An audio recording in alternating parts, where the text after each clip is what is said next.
Randomness is a powerful tool in game design. Roguelikes and procedural generation utilize randomness as a core mechanic in order to increase the replayability of a game. Although it is a powerful tool, making randomness balanced for the player is something that takes a while to flesh out so that the game feel is unaffected, or at the very least non-detrimental to the player experience. An upcoming game is looking to utilize several layers of randomness to bring forth an experience that will have you coming back for more. But what is this game? And should you keep an eye out for it when it releases? Stay tuned to find out.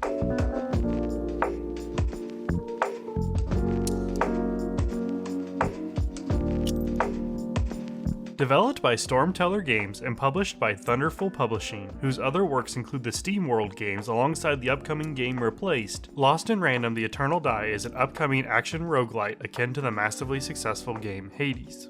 Wielding the die companion Fortune, you play as Queen Alexandra as you battle foes, utilize relics and abilities, and try to escape the clutches of the prison in which you find yourself locked in.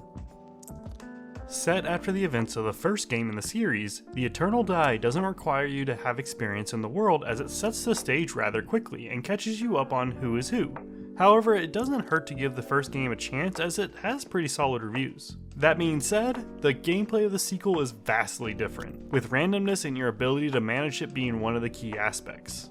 As you play, you unlock abilities that create a sort of matching minigame where aligning 3 of the same color unlocks a buff to a variety of your skills, while a random card is given to you to utilize a variety of abilities, with your timing of pressing the button increasing the impact it carries. Unlike many roguelikes, you traverse through a map where there are actually one-way paths and trap rooms, but you don't need to worry too much about where you go on the map as it's always available for exploration while you're on the same level. And it even ends up granting you the ability to teleport to specific locations of interest like a mini-game room or shops. As you progress, you meet various characters, all of which have their own personalities and great voice acting. Rack is back and betting on black. I feel so broken. Each run sees you collecting a variety of resources that can be used to change your cosmetics and enhance your abilities as well as your weapon, which looks like will be a choice between a bow, a sword, a hammer, and a spear. One notable feature of the game is the additional layer of randomness that is on offer.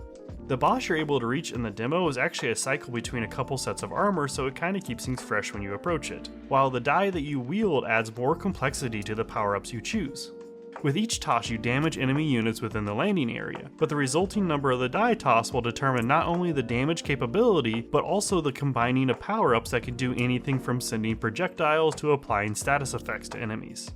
As a result, the combat's really fluid, and you're even given a fast dash reset to help bail you out of any trouble, and throughout my entire time I really did feel like I had all the tools I needed in order to vanquish my foes. It's hard to fault the experience on offer for Lost in Random: The Eternal Die. There's obvious nods to the Titan that currently has a stranglehold on the genre, but it does do enough to make things unique and engaging, and after all is said and done, it makes me not only want to sink more time into it, but even check out more from the series it comes from. The first game in the series took place over 6 realms in order to represent the 6 sides of a die, and I really like to see the game kind of follow that formula as it really leans into the theming and further distinguishes it from other games in a genre that has really rather become saturated with copies with little else to contribute aside from a different aesthetic.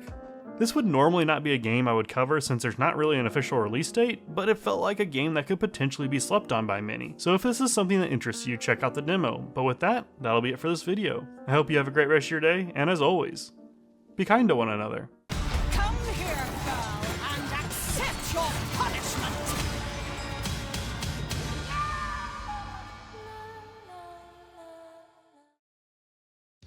Shoutouts go to Relativity, Naughty Dog is King, Chaos, and Kamikolo alongside all those subbed to the channel. Did you play any fun games during Steam Next Fest? Let me know in the comments, and I will see you soon.